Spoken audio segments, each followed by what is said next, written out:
Hi everyone, it's Shel from Scrap Secrets and welcome back to my channel. Today's video is going to be different than my normal crafting videos. I want to give you an update as to what's been going on. If you follow me on Instagram, you may already know, you may have already seen the pictures. There is a little bit of an update from that. And if you don't follow me or you don't know what I'm talking about, I was traveling this week for work. I was gone Monday to Wednesday. Tuesday, I had my golf outing. I came back, was getting ready to go to bed and realized my iPad was dead and wanted to charge it before my flight the next morning. I plugged it in next to my bed and I was watching it. I don't know whether it was still on at this point or what the deal was, but around 5 something in the morning, I felt something on my arm and I heard this popping noise and I thought that it was on TV. I rolled over and the iPad was sparking like crazy. My first instinct was to hurry up and take it off the bed. I unplugged it. It didn't unplug the charger from the wall unit. I just unplugged the iPad and I ran over to the bathroom so that I could flip on the lights to see what was going on, and it was still sparking. Next thing I know, the fire alarm is going off in my room, and so I decided to run downstairs. I had my pajamas and luckily I wore socks to bed and ran downstairs. Funny part, I ran the complete wrong way. I ran down the steps because I didn't want to be stuck in the elevator with something that was basically on fire. And so I ran down the steps. Thank God I was right there. I was in room 203, so I was right next to the stairs, ran down, and not thinking, I ran the wrong way, ended up at the gym, turned around and ran back. And with all the adrenaline flowing, I didn't realize what had happened to my hand. I went down to the front desk and kind of like threw the iPad at the one station that nobody was at and was explaining what happened. And then I looked down and I realized that I had burnt my hand. They were super wonderful to me. They got me a glass of ice. I put my hand in it. They called the fire department. And of course, then the ambulance was also called. We ran back upstairs because I said I forgot to unplug it from the wall. So we wanted to make sure that nothing was on fire, just kind of get everything okay. So went back upstairs, and the second that I opened the door, it was filled with smoke. So she told me, hurry up and run and open the slider. Don't breathe anything in, and that's it. You have to leave. So I very quickly gathered my personal computer, my phones, and my bag because I said I have to get on the plane today. I need my wallet. If that's how I had to go, that's how I had to go. In just my pajamas, it was what it was. And so we were able to kind of get the smoke out a little bit. I did finally unplug the charger from the wall. The fire department was the first people to show up, and they said, the paramedics will be on their way. And the paramedics did get there. They just kept asking me if I was okay, if I needed anything.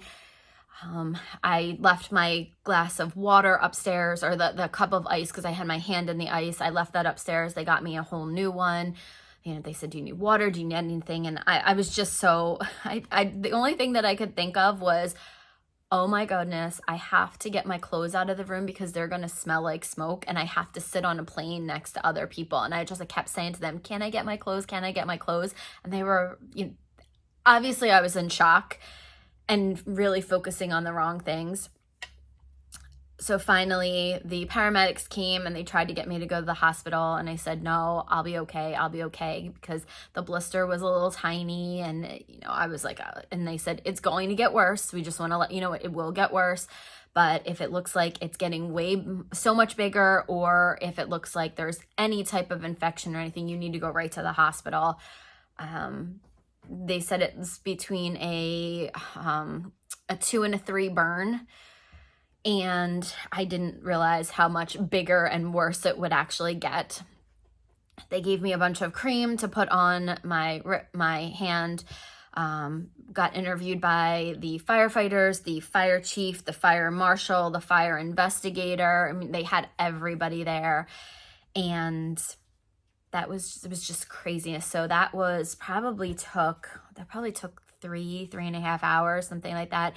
They were able to, they had to extend my reservation, give me a different room so I could go back and shower and pack on. So I was finally able to get back into the room with the firefighters. They had to walk me up and make sure that all the smoke was gone, or, as much of it as could be, grabbed all my stuff, packed everything up because I hadn't packed. I was planning on packing that morning. Went to the new room, and as I was on my way to the new room, that's when I lost it, because the firefighter said to me, "You don't even understand how lucky you are. The last time that they saw this happen, the house burnt to the ground."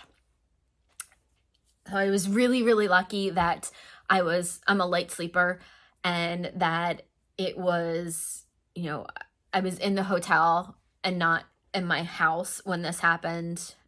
Luckily, nobody else woke up. There was nothing, it was kind of crazy, because I think I might have had neighbors on either side of me, but nobody woke up. When I was actually downstairs waiting, there was a couple there that was talking, and they were talking about, that there were firefighter gear outside of the room, and they were trying to figure out what was going on. And so I let them know what was going on. And then the paramedics again came in, they talked to me again.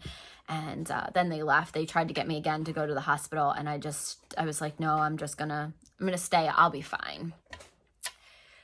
So that's what happened. And then the update is I called Apple and I gave my statement.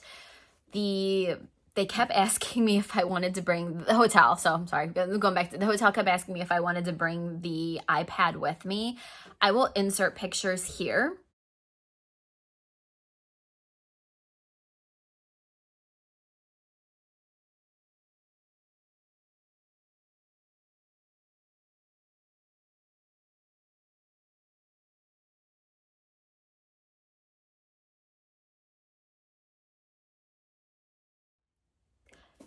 I could not bring this on the plane. I'm like, you guys are crazy. I can't bring this on the plane.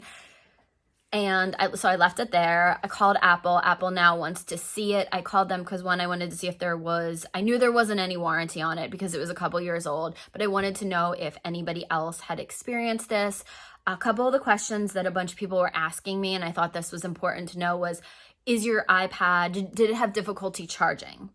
And no, mine never did, because they said that's sometimes what happens is if it won't fully charge or you have a hard time to get it to charge, that could possibly be it. It could be basically saying like the battery is going, but I didn't have any of those issues. It held a really decent charge. I used it a lot, and it was a sixth generation. So I wanted to also see if there was any recalls or any other issues with it. Apple refused to tell me. I did ask about that, if there was anything. It wasn't that they refused to tell me if there was any recalls on it. I did ask, and he didn't answer that question. But when I asked about other, if they had any other cases of it, he said, we do this on a case-by-case basis. So they wouldn't say yes or no, which makes me think that obviously they've gone through this before. It's not something new. You've heard about this before. And I always thought it was because people were misusing it, or, I was like, oh, this is, it'll never happen to me. Unfortunately, I can't say that right now. But I do want to let you know that, so one of the things that I did not know before this is that the lithium-ion batteries do not last that long. Generally, for phones, it's 2 to 5 years. I did some research on this, and from what I'm finding, it's 2 to 5 years. So if you have an older phone that is hard, it's not really charging, it's not holding a charge, please either replace the battery or replace the phone. The firefighters were actually saying they had a case of a guy who had his phone in his back pocket and the battery exploded. Not something that you want to deal with, because if this pain is anything like that, I can't imagine it being on my rear. So it's very dangerous. it was a crazy day. It was a crazy situation. So right now I've contacted Apple. It's in Apple's hands. I'm waiting for them to send me an address for the hotel to send the iPad to so that they can take a look at it. They're going to take a look at the iPad. It was also a brand new charger. It was one of the Lightning chargers. I'm waiting for the report from the fire department to come back to find out exactly what they're saying the cause of it was. Was it the actual iPad? But as you saw in the pictures before, the screen actually blew away from the back. And so trigger warning in case you don't want to see it. I am going to show you my hand because you will, unfortunately, if you're watching my videos for crafting purposes, you are going to be seeing this for a while in there. I don't know how long it's going to take for it to go away, but so I'm going to show you guys just real quick. So it is much better than it was before. You can, I mean, it's a blister. It did hurt pretty bad. I don't have feeling on top of it right now. Like I can rub it on my hand and I don't feel anything. I know that I'm rubbing it on something, but I can't feel that part of it. The rest of my finger I can feel, but I can't feel anything that's on top of the blister. So I don't know if there's some nerve damage or anything like that. I did not go anywhere and see anybody. I probably should have. But like I said, I just wanted to get home. So all of this to say that please, please, please check all of your devices, whether they are Samsung, Apple, anybody else, any other type thing. If they have a lithium ion battery in it, please, if it starts to get too hot, if it doesn't start holding its charge, if you have a hard time charging it at all, please, please, I know it sucks to have to replace them, but you don't want to have to go through that. You would rather replace that than replace your house or, God forbid, anything else. It was so incredibly scary, and I still can hear the popping noises in my head, and every once in a while I just jump because I'm like, I just feel like I hear it. So please let this be a warning to you. If you didn't take anybody else's video seriously, because I didn't. I honestly didn't. I thought, oh, they were using it wrong or they were overheating it or whatever. It's extremely scary and it's extremely real, and it really does happen. So take it very seriously. I appreciate you watching this video. If anybody else has had an issue with their iPad Generation 6, please let me know down in the comments below, because I would love to, hear from you that this is not just a one-time thing, that it's been happening to other people. And if you're here for my crafty videos, I promise that you will be getting one on Monday, but I just wanted to do this one real quick for everybody and update everyone who has followed me on Instagram and let everyone know that I am okay. And thank you guys for your concern. And I will see you guys again real soon for another video.